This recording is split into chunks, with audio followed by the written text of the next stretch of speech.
How's it going, everybody? RazingHel here, and welcome back to another episode of Don't Starve Together MODlight. This week, I'm going to be taking a look at 3 mods that I've been particularly interested in. The first mod we are going to be looking at here is a somewhat simple and straightforward one called Furniture Mega Pack by Neck Punch. The description tells you really all you need to know: character-inspired furniture sets. Let's take a look. Okay, so here we are. There is really a large array of different types of furniture that you can find in this thing. For example, here we have a couple of bean bags, a bookcase, a circus drawer, and we can open it up and there's storage in it. There's a butterfly display over here. Once again, more storage. There's a writing desk, a weapons rack. You can store your weapons in there. A whole bunch of tents. So you can sleep in a war tent, a coal bed, a kingly tent. There's just a ton of stuff here. Steampunk Drawers, so we've got all kinds of storage with this. We also have a werepig fountain. It doesn't really do a whole lot besides being able to examine it. Here's a spider tent, something Weber would probably be fond of. There's just a ton of visual variety in here, and that's one of the reasons that I love it. So you might think that this isn't really that important, and overall I agree, but I liked some of the things that people do over the time with their bases that I would consider to be eye candy. For example, you can do stuff like this with walls, this idea of switching it up a little bit, making it look a little bit more varied. And one of the things that Don't Starve, I think, kind of lacks is the ability to make that sort of variety in the game normally. I mean, there are obviously people who have done so quite successfully, but there is not really a whole variety of items that you can choose from. Obviously, if you go into the regular structures, there is some stuff down here. For example, potted plants, potted fern, some of the runes, the runes replica, bowl, dish, whatever you have, but they're not that many. And I think this mod, which adds another tab here called Furniture, addresses that issue rather interestingly. Unfortunately, I mean, if I had one bad thing to say about it, I mean, there is a ton of stuff here. I really haven't even showcased nearly all of it. If there is one thing that I have to say about it that I think could be better is the fact that we could use something besides furniture, like tables and chairs, I suppose. The mod itself appears to focus mostly on tables and chairs, and while that is fine and everything, I think that's great. Just a little bit more variety besides tables, chairs, and tents would probably be a little bit more up my alley. Right here we have a chess set, so I don't know. Sometimes I wonder if the chairs should be able to walk through them. It makes it a little bit difficult to maneuver around here.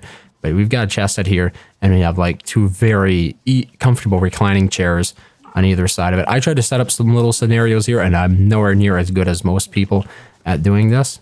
And here we have a coat rack. We can actually put items in it. The items themselves, of course, are not going to show up on the coat rack or anything, but it's an interesting alternative for storage. So while most of them are simply for the cosmetic looks, there are some uses for them. For example, with the recharging station, with the coat racks that you can store things in. All of these items have their own little quotes for them, which I think is really impressive. Somebody took the time to create quotes that the characters could say for each and every single one of these things. And of course, this one's going to be Wilson's favorite, the Genius at Work sign.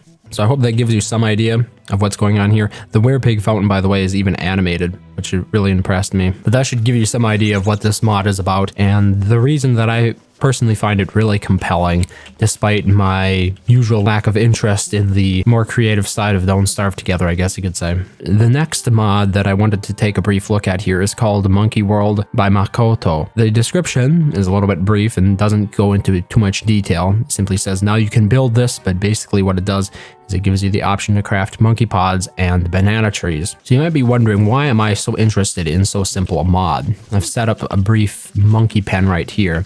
And basically, I like the idea of being able to have spelunkies on the top area of the map. I think it would be an interesting challenge, for example, if you couldn't hammer down their houses and such, and therefore they acted on the map as a sort of restriction to where you could build and the things you could do without being continually aggravated by the cheeky little bastards. So right now they're after these bucket of poo. I'm just going to pick them up, so that way we can let them all out and to cause their monkey business out here. Those monkeys there seem to be after that banana tree. But they are really little troublemakers, and they could make life above the caves so much more interesting, I think, if you were able to generate a map with indestructible monkey pods on it. Sadly, these are not indestructible, much like the ones down below, but even then, it would be so much more interesting to be able to have an overworld with monkeys on it. To find the structure, of course, it's located in the Structures tab at the very bottom here. It requires 4 boards, 10 bananas, and 4 manure, and then we can also build, here, we just put the monkey pod down there, just to give you an idea. It pops up. And then we can also, in the food tab, build the cave banana tree. Now, you might consider this one a little bit overpowered. Yeah, I can sort of see that. Being able to build a source of food, perhaps not the most balanced of things, but it fits. I think I would have preferred to see maybe the ability to plant bananas instead.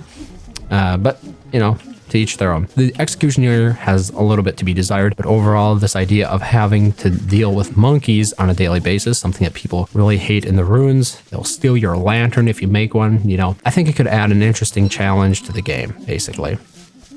Like, you drop your lantern, you just forget that the monkeys up here are going to take it from you.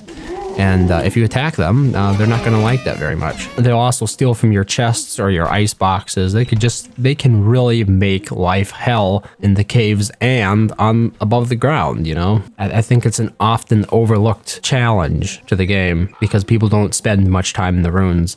So they don't think about adding that as a challenge. Okay, the last mod that we're going to be taking a look at here for today is called Survivalism. Now this is a little bit of an older mod, but I don't think it was quite as appreciated as it should have been. The mod itself is by Fivos and Makoto, and it's a simple mod to make life more complicated. Now, a lot of the inner workings of this mod are difficult to demonstrate, but we're going to be taking a look at the configurations here, so that should hopefully give you an idea of what to expect. The general idea behind survivalism is to make the game more difficult in certain ways. So, for example, the fire extinguish rate, we can make it a little bit faster, a lot faster, insane, or lights out. Basically, what this option does is it adjusts the rate at which your fire will extinguish. That includes torches as well as campfires. Stack size. This means how many of an item you can stack in your inventory before you need to use another slot to stack it. So like we could go standard, default, 75%, 50%, 25%, and we can knock it down to.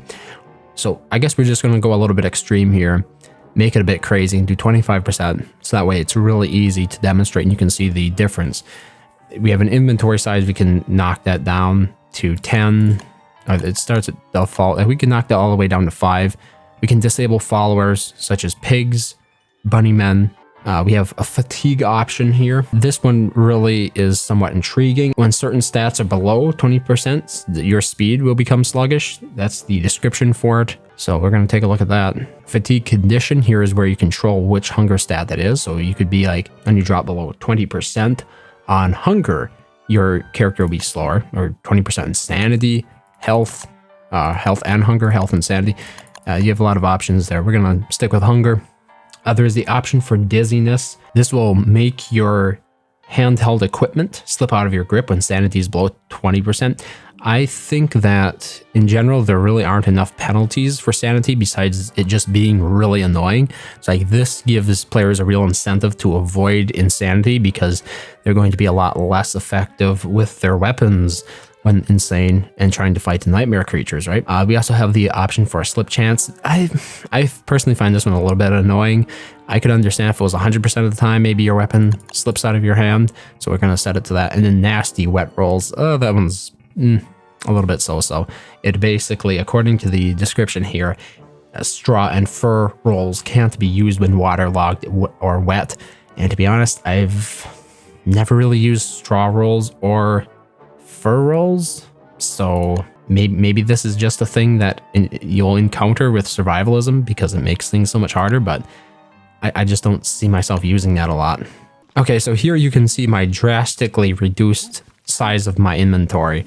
I only have a total of 5 slots here. Now obviously I could go and do something like craft a backpack if I wanted more slots, but as you might imagine, this can make the game quite a bit more challenging because you're not allowed to carry with you nearly as much as you really need to be effective in the game. In addition to that, like I said before, stacking is reduced. So we're going to just pick up these flowers here and you will see that eventually we'll run out of space for them and have to start a new stack much earlier. So instead of being able to stack 40 flowers at a time, or 40 petals at a time, we're now only allowed to stack a total of 10 before we create a new stack in our inventory. Now this, I grant you, could be more annoying than anything else, right? These are not the aspects of the mod that I'm most compelled by, but I can certainly see how they would add challenge to it, much like the mods that allow you to have unlimited stacks in your inventory make the game ridiculously easy, right? For some reason, I've been able to still use the pigs even when I've turned that option off, the option for me to gain followers, so perhaps that's not working at the moment. But that is an interesting idea because, right, if you can't use pigs or bunnymen in your entourage, it makes it a lot difficult to do pig and bunny wars, which is one of the, my favorite sources of food. My hunger is below 20% here, and I don't know if you can really tell it. I don't feel like I'm going that much slower, but I suppose it's possible. It doesn't seem to be extreme, and I think it should be a little bit more extreme, or at least noticeable. Like I said before, this mod does subtle things in a lot of the time that are just difficult for me to demonstrate. We are supposed to be fatigued here, but let's compare this walk to this walk. This is when I'm full. I don't notice much of a difference. Perhaps this mod, some of the settings are not taking effect. I'm not quite sure. And that's disappointing to me, but there's supposed to be an increased chance for things to slip out of my grip when I'm insane. Let's see. Oh, yeah, there we go. I dropped my hand bat. Yep, that works. I'm glad to see that works. I definitely dropped my hand bat there. So fires are also supposed to burn out faster when it's raining. Once again, it's a little bit difficult to tell if that's burning significantly faster or not. Items are also supposed to slip out of my hand more frequently when they're wet, but that might take a while for me to actually get a wet item here. I'm not sure. Okay, so now we have a slippery hand bat. Time to cause some trouble. Oh, look, hand bat slipped. Oh, slippery hand bat. Oh, slippery. I mean, the thing I like about this is at least it's consistent. The problem with the usual way of doing it is that there's really no way of telling whether or not your hand bat's going to slip out of your hand. At least this way I know for a fact it's going to slip. So that way I know to avoid, getting my stuff waterlogged as much as possible. It's absolutely crucial that you do so. So I would say the unfortunate downside of this mod is it appears that a couple of its features don't work, but I really like the idea behind it. And I think it's worth checking out. Probably one of the less appreciated mods that make these kinds of tweaks, and mostly the reason it's not as appreciated is just simply down to the fact that people, like the general type of people, are not interested in increasing the difficulty or seeking new challenges in the game, I guess. Oh, look, Shadow Coverall. It's not something you see every day. But I think that's where we're going to leave it for today. As always, the links to the mods that I've covered here will be in the description below this video, so go ahead and check them out. If you like them, thank the creators for taking the time to share the mods with us.